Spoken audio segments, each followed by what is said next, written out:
Hi, I'm Jo-Anne and I'm excited to be here with Davey to talk about my life and my career in massage and myotherapy. And I was thrilled to be announced as the Life Member Award for 2024. Thank you.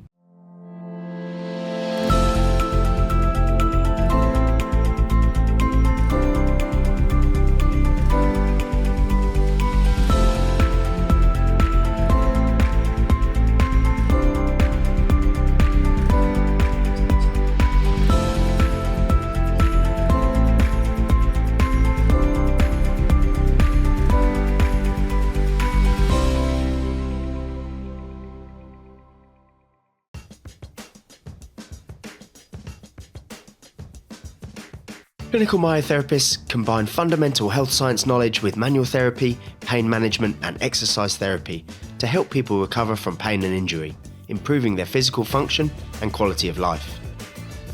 Its methods of physical and orthopaedic assessment share similarities with other allied health disciplines such as physiotherapy and osteopathy.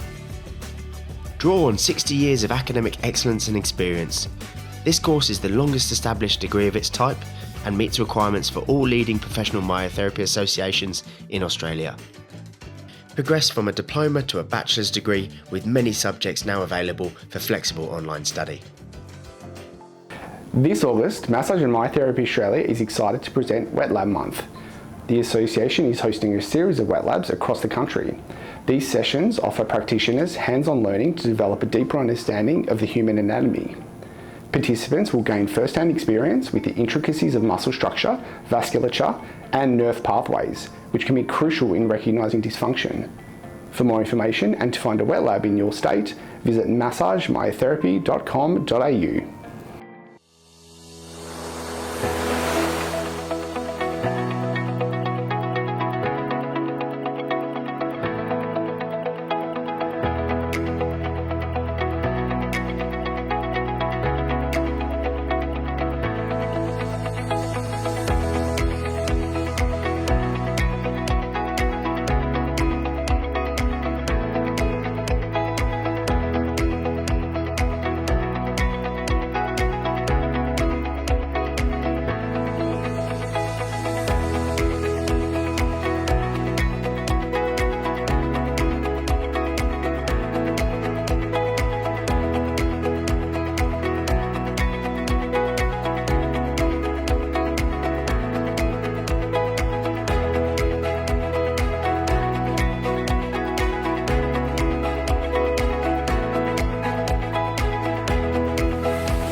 Hi everyone, welcome to this episode of Massage and Myotherapy Connect. I'm here with Jo-Anne Yeoman-Hare, who is our recipient of the Life Member Award for 2024. So congratulations on being awarded the Life Member Award, and we got to meet in Tweed Heads. Yes, it was lovely. So thank you, thrilled to get it. Oh, good. And it was great that you could bring a couple of people with you to see that you were awarded the Life membership, which is very exciting.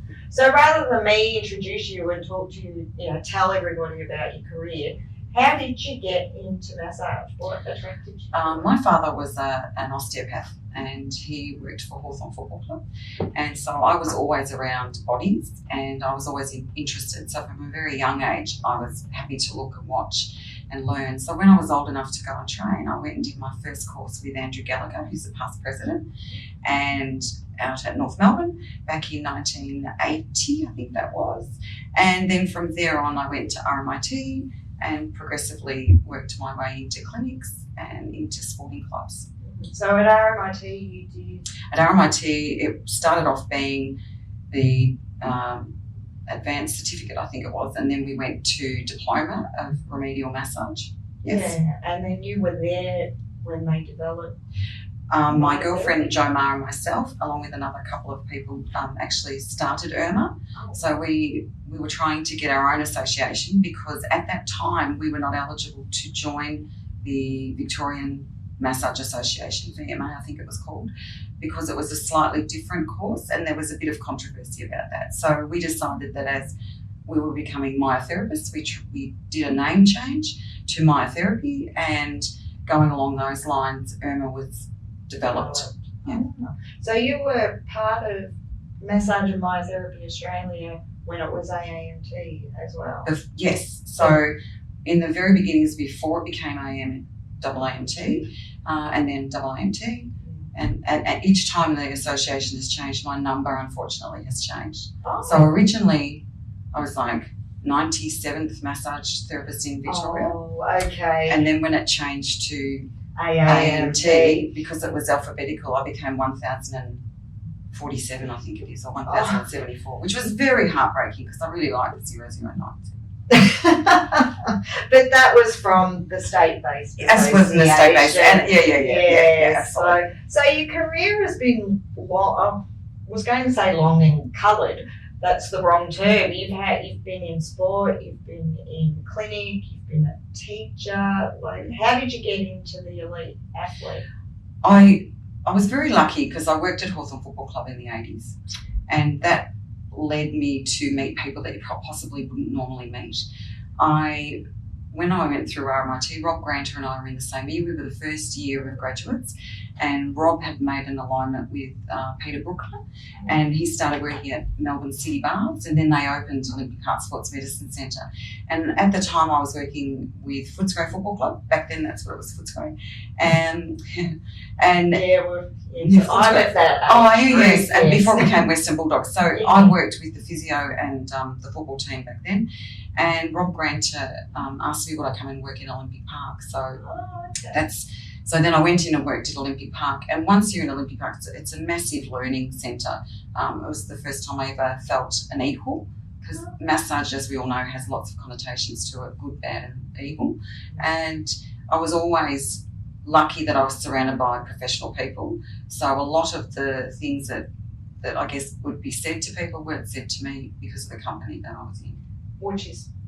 Which is where we want to be. Which is where we want to be, yes. Yeah, and if you think about it, we're still managing the same issues today. Yeah, I would have to say even 45 years on, I think one of the biggest concerns for female massage therapists is their safety. Yes, and I would have to agree. And there's lots of programs that the government is doing a lot of good things in the health sector, and other areas, immigration, decriminalisation of sex work, all of those sorts of things, but it still puts our members at risk. I think probably in the next 10 or 15 years where a certain era of older people pass on, I think the younger ones that are coming through, the generations that are after us, it will be different, because a lot of that imagery, when I was teaching, we used to have a lot of Asian students, and they would constantly be asked for sexual services or approached about, because they were working in massage, and so the assumption was, well, if they were working in massage, then it's just ongoing, because overseas in lots of massage areas, that is how it is. It's not as strict as what it is here. And part of my teaching, part of those girls, was teaching them have abilities to get out of a situation and how to actually take control of a situation and leave a room without the person getting upset or having anything where they would be threatened. So behaving professionally. Yeah. So you've travelled a lot as a therapist? I have. I spent 15 years with Australian Swimming. I worked out the other day, I think I've been to like 54 countries or something. On Instagram it says if you've been to 3 or more places, you're better than, or you've been so much of the population. And I went through, and I think there was only 3 I hadn't been to. And a lot of that, I did open water swimming for quite a bit, which was really a great sport to be involved in. And we travelled to really unusual places like Fukuoka in Japan, and we went to Egypt, we went to Sharm el-Sheikh in the Red Sea. So I went to places you would never go as a traveller, and it was brilliant, So I got to see amazing. So you went as a therapist? I went as a massage therapist, but because of my experience, on a few trips, I went to Seoul to a place called Daylong as a massage therapist manager. So a couple of times my hats were varied. I would be the massage therapist, the manager, the go-to, the go-for, and just organise it, which was actually brilliant because it gave you the opportunity to learn new skills. Yeah, and it's really interesting because we have a lot of programs and a couple of scholarships where we've had members travel with elite sports teams, and they come back and they're just so overwhelmed with the environment, and it's almost like it's something new that massage is in sport, but it's not. You've been doing it for decades. And I think sometimes the assumption is that your role is the massage therapist, so that all you have to do is turn up and do your job and that's it. But when you're part of a team, if someone's got a headache and you're not working, then you need to go to find a chemist in a strange country and get a headache. If it's 4 a.m. in the morning and it's freezing in New Zealand, you need to find the nearest coffee shop so that you can get the coaches a coffee so that everyone doesn't freeze and they've got something warm to hold on to. So you need to be very adaptable, and you need to, I always used to think of it as you need to be like on a seesaw where all the time you're keeping the balance. And for some massage therapists and myotherapists, they find it difficult because they believe that they're only got one way to do, and this is their treatment, this is what they do. Whereas if you want to be part of a group or you want to be part of a team, you have to be approachable and you have to work as a team. You have to be able to, if it means going and get toilet paper because we've run out of toilet paper, then that's what you do. And we've heard that from some of our scholarship recipients when they were at the women's tennis in Adelaide, and they had to check the temperature of the court. They were taught to do that. We had others that were at the Australian Open, and it's like, well, if you're not treating and the physio is really busy and they've got a lot of turnover, you do their cleaning for them in between their clients, that sort of thing. So that preparation of being, as you've said, part of the team, when a lot of our members and practitioners are so used to working alone, that they don't think outside. It's a very big learning curve. Yeah. And years ago, I worked at Australian Tennis and I worked with Anna Kournikova. I don't know if you remember her, that one. And I was on 24/7, so I was expected to be there at 10 o'clock in the morning and watch the court side, and then she'd ask me a few different things, and then I'd have to go and get this. And sometimes I wouldn't start massaging till 1 o'clock in the morning. Yeah, you had to. I had to be there the whole day. I was there for the 2 weeks, and the best part about being someone's personal massage therapist is you stay at the hotel or you travel with them. So you don't have to think of anything else. You can just drop and die. Yeah. But at the same time, you have to be up to massage at 1 o'clock in the morning. Or even with the Olympics, I was asked to speak at a RSL after the Olympics, and they asked me to give a running sheet of the day of what we did. And, we used to get up at 5 o'clock in the morning, 5:30. You'd travel out to the pool. And sometimes that day wouldn't finish until 12:31. And often when we see the swimming on at night time and they're racing and they're doing their finals and they're winning gold, they then have to cool down. They have to have their massage, and then they go and do their media. I remember in Beijing, Stephanie Rice had won so many golds. She wanted to do her media and have her massage so she could go to bed. So we had to hang around until 12 o'clock. Well, we've been up since 5 a.m. We'll try doing that 10 days in a row, but you've already been away for 6 weeks. So you have to build a stamina of being resilient and nice. Yeah. It's really easy to be resilient, but people can be horrible still. Yeah. So how did you get into it? Like, for our viewers who would like to do something? Yeah. I actually had a student who wanted to work in London with the Liverpool, the soccer. And she asked me how she could do it. And I said, honestly, if you don't have any connection and you want to do something, the best way to do it is write a letter first, even the good old-fashioned letter. And then you follow it up with another letter, and you follow it up with an email, and then you front up on their doorstep, and you just keep going. And you push your way in, and for swimming, there's always swimming competitions. Push your way in so that you can do some volunteering. I'm always astounded that young graduates or therapists are not prepared to volunteer once they've graduated. They often say, I've done my 20 hours or whatever it is. I still volunteer. You still have to do a certain percentage to the community. And the only way you can get in somewhere is by determination, and you keep fronting up and keep showing up and keep showing up. I remember we had a therapist at Olympic Park, and we weren't hiring any more therapists. And this was a young graduate, and she was brilliant. And she kept sending letters and sending letters and sending letters and sending letters. She listened to you. And I remember in the end, Rob Grant said, listen, I think we need to give this girl an interview. And she interviewed, and she was one of the best therapists, and she worked there for ages, and she's still a really good friend now, Narelle Davies. She's an amazing therapist. And she just knew she wanted to work there. So I just think it's like anything. If that's your goal, then you just have to find every way about it. And without being a serial pest, like you just, and to be fair, everyone wants a massage. Everyone loves a massage therapist. So it's not hard in sporting circles to get in. I think sometimes people get stuck because they don't go and do local sport. So you've had this awesome career in sport, and I felt very privileged to meet Jo-Anne Rooney. She's such a lovely person and holds you on as part of family, which is lovely. But you spent a lot of time with her throughout her career, and post-career. But it's now been 18 years, I think, since she's tried. 2006, what's that? 18, 16 years. So a big part of your career was, as we touched on earlier, teaching and developing programs. And you were here before there was a national health training package. I think Andrew's school was one of the first, the very first, and that was pre the health training package, because that didn't come in until 2002, I think, which is when we started the trajectory into the health sector with the health funds and the like. So, you must have had a vision for the industry, Yeah, it's really, I used to always call it TAL 101.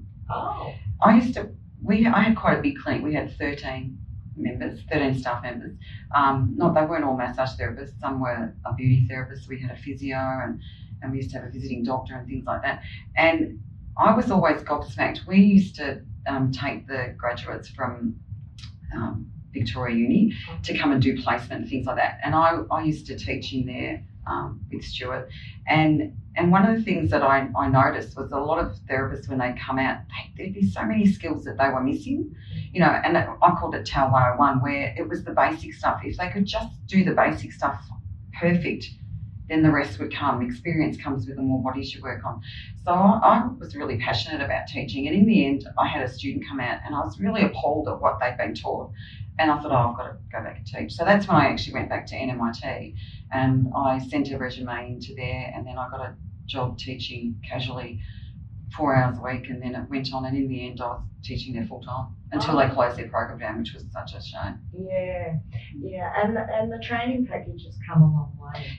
And the last myotherapy package, I was part of that with the going into the councils and doing and putting forth all the different things that you've got to type in, and it taught me something that sitting at a computer for hours and hours on end is not my forte. I'm not a typist, but it gave me an insight to how much work goes behind trying to upgrade and upskill people. The development is a very long process, and consultation is the best thing for it. To have people like yourself, industry, even public that use the services have their input, and professional associations like us. So what now? I'd really like to develop a course for recognising skin cancer. I think massage therapists are the only people that actually see people's bodies. If you go to a chiro, an osteo, or physio, you very rarely take off your clothes these days. And unless someone goes and has their skin checked, no one can actually see their back. And often a massage therapist, in my lifetime, I probably found maybe 4 melanomas and lots of skin cancers. I went back and did a degree in skin and got a postgraduate in dermoscopy because I thought my massage career can't go on forever, which it still has. But I thought I have to be looking to the future. And so I would notice things on people and say, circle it and say, you need to go to the doctor and get them to have a look at that. So that started my interest. So I think there's a market for someone to get up and show. It's not about diagnosing, because we're always very careful that we don't diagnose, we treat. And so it's about being aware. And there's a lot of movement around looking at your skin and seeing what changes. But massage therapists, I think, are at the forefront because they're really the only people that see people's bodies. I totally agree with you, and we have spent and are spending a lot of time working out what we can add to our members' toolkit. So, and that would be one of those. And I'd like to develop something where anyone anywhere can go online and they can do it online, which is very easy to do online because it's uploading of photos and it's getting them to look and check and then doing an ABC and going through. And it's not about making them a dermoscopist. It's just about making them go, oh, that looks unusual. Have you thought about asking your GP to have a look? Yeah. And that can relate to anything PTSD. Absolutely. You're not an expert in it, out of scope of practice, but it's something that you may be able to recognise and refer on. And I always do think that there's a big gap in a bit of psychology for massage therapists. We deal with people all the time. We take on a lot of their cares and woes and their triumphs, but often we're left with their bad energy or their and you go out and sometimes you think, oh, that was not good. Well, that's a good question actually. Self-care. I mean, self-care. Yeah. What do you do for your self-care? I've always maintained a sense of humour, and if something awful's happened, I still maintained a sense of humour. And trying to debrief it with someone, I think the best thing you can do is have a couple of massage buddies where you go, oh, has this happened to you? Or is this me? Or am I starting? I always used to know when it was time to have a holiday when I was dealing with lots of difficult people, because I used to massage a particular patient, and when I used to get to her neck, I'd go like that, and I think it's time for a holiday. Because I used to think I could, because she was so irritating. Oh. And I thought, I have to deal with this. And the way that I dealt with it was I would know when my cup was full with her, when I thought I need to take a holiday because I want to wring her neck. So I think self-care is a really big thing. And I mean, really, aren't we sort of substitute psychologists anyway? People pay us for an hour or 90 minutes to talk, and we don't talk, they talk. And sometimes people don't be quiet. Sometimes it can drive you nuts. You have to be really a fence sitter and not have any opinions on anything when you're treating. And I think some people need to learn that skill. Yeah, and I think that's a really good lesson for our listeners, that you've got to look after yourself. And that goes for everybody, every career. But like you say, a massage therapist is in a room for half hour, 45 minutes, hour and a half, one-on-one. There is so much that can go on. And the last thing I want to say is COVID, people talk about all the bad things that COVID did, but COVID actually raised the bar in terms of massage people working from home. Yes. I actually think it changed how people saw perceptions of people working from home. I think it was a good thing. But at the same time, massage therapists need to learn to have that, this is your time, this is my clinic. Just because I'm at home, it's nothing different. Because often people see if someone's working from home, it should be cheaper or it should be this. And the fact is, we're talking about skill here. Don't devalue yourself. No, don't devalue yourself and look after yourself. And keep your times to the time. Don't let someone suddenly, the 1 hour appointment becomes 2 hours because they want a cup of tea and they want to see, all that sort of thing. I think sometimes at-home therapists can get stuck like that. Yeah, draw the line between the two, and have your own life separate from there. Look, we could go on for hours. It's been a pleasure to chat with you and hear about your history. And you've worked hard and you've worked hard for the industry, not only for yourself. And you've had a hand in getting it to where it is today. Thank you. Congratulations on Life Member. It is very well deserved, and maybe we can have a chat and talk about developing an online learning package. So thanks for coming in. Thanks, Sam. Thanks everyone. We'll see you at the next Connect show.